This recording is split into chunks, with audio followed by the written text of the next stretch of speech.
Welcome to An Old Guy Builds. This is part one of staining a deck, and I look at preparation. These videos look at ways to preserve the life and appearance of your wood deck, giving you more years of enjoyment.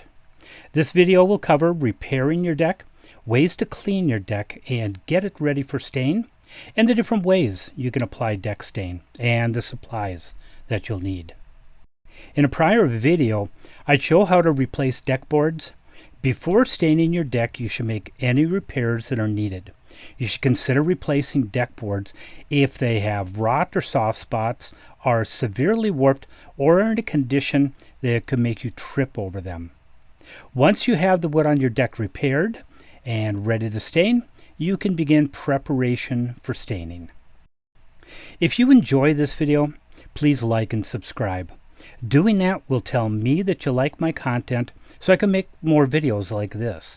It also helps YouTube send more viewers like you to my content. Thank you. The first thing is to clean your deck. A clean deck will absorb the stain better and may give a more consistent color on the wood. There are multiple ways that you can clean the deck surface. 1, you could sand it. 2, you could pressure wash the surface. 3, you could use chemical cleaners. And 4, some websites and manufacturers suggest that hosing down the surface and using a scrubber will also work. The main purpose of cleaning is to prepare the surface for absorbing the stain by removing the buildup of dirt and other buildup. When you try to decide which cleaning method is best for you, there are a few things to consider. First, sanding can take a long time. Second, a pressure washer could be hard on the wood and could cut grooves in the surface. Third, using chemicals on a surface that pets, children, or bare feet come in contact with may pose a risk. And fourth, hosing down the deck may not remove all of the buildup. Once your deck is cleaned, you are ready to begin. But before buying your stain, you have some choices to make. 1, what kind of stain do you buy? 2, do you want oil or water-based stain? 3, do you prefer stain that's transparent, semi-transparent, semi-solid, or solid? 4, how much stain should you buy? And 5th, what method you want to use to apply the stain. Let's start with the stain. Stain has different levels of opacity, meaning some is clear and some have color. Many websites and manufacturers suggest using transparent or semi-transparent stain on a deck that's less than 5 years old. As the wood on a deck ages, it may not look or wear as well, so selecting a semi-solid or solid color may be a good option. Other than transparent stain, each of the other 3 choices have a number of color selections offered by manufacturers. Many stores will have sample pieces of wood that show how a stain color will look on the wood. A good tip may be to take some good quality pictures of your existing deck after it's been cleaned to help you match your existing color. When I stained my deck, I used a semi-transparent deck stain in a cedar tone. I'll leave links below in my description for some of the products that can be used, including deck stain. To provide full disclosure, the links I provide below are to products for sale at Home Depot.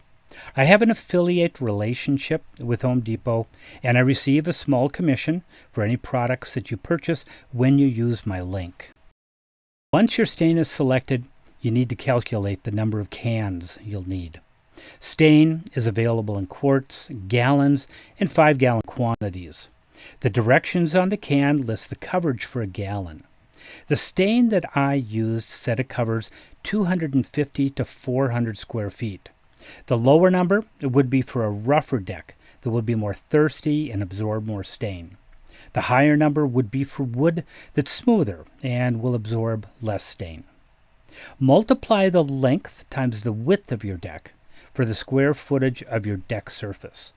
In addition, you will need more to cover the spindles, top railings, and outsides of your deck.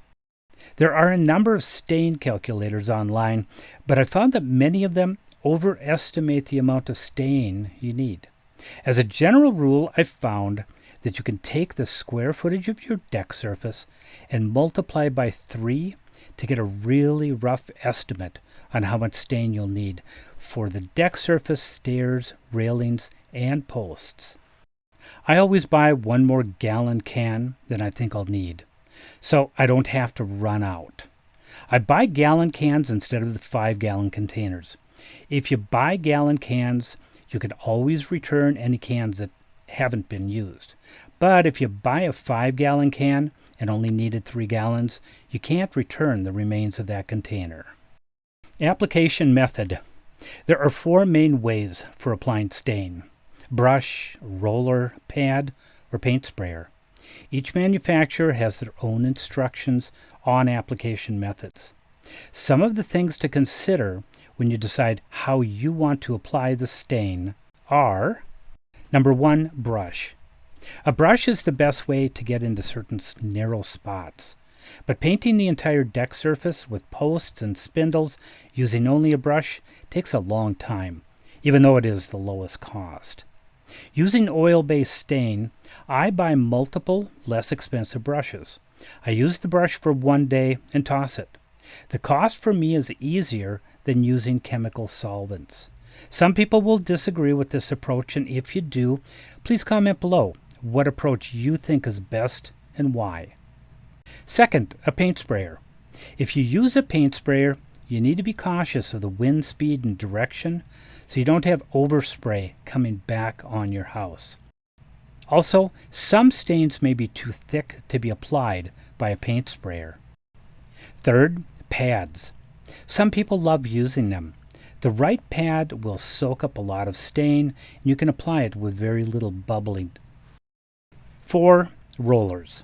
This is the application method I use along with the brush. Some manufacturers say using a roller creates more bubbles, causing less absorption of the stain, but I've had good success using rollers. If you get a thicker nap, like a 1/2 inch, your roller cover can absorb a lot of stain, allowing for an even coating. Roller covers come with different levels of the furry stuff, from 3/8 of an inch up to 1 inch or more. The thicker the nap, the more stain it can hold. I use a 1/2 inch, which works well for my wood deck. Again, I put links in the description below to a Home Depot roller cover, roller frame, and a tray that holds your stain. Whether you use a roller or a pad, you'll want to use a painter's pole. This is a stick or a pole that attaches to the roller or pad frame with a 5 or more foot extension. This allows you to comfortably stand while applying the stain, so you don't need to be stooping over and putting strain on your back. Since I use mine for painting inside and outside of the house, I like using one with an extension on it. In part 2, 3, and 4 of this video series, I'll cover staining around the edges by cutting and finishing the railings and spindles and completing the deck surface. Thank you for watching, and enjoy an old guy doing some work.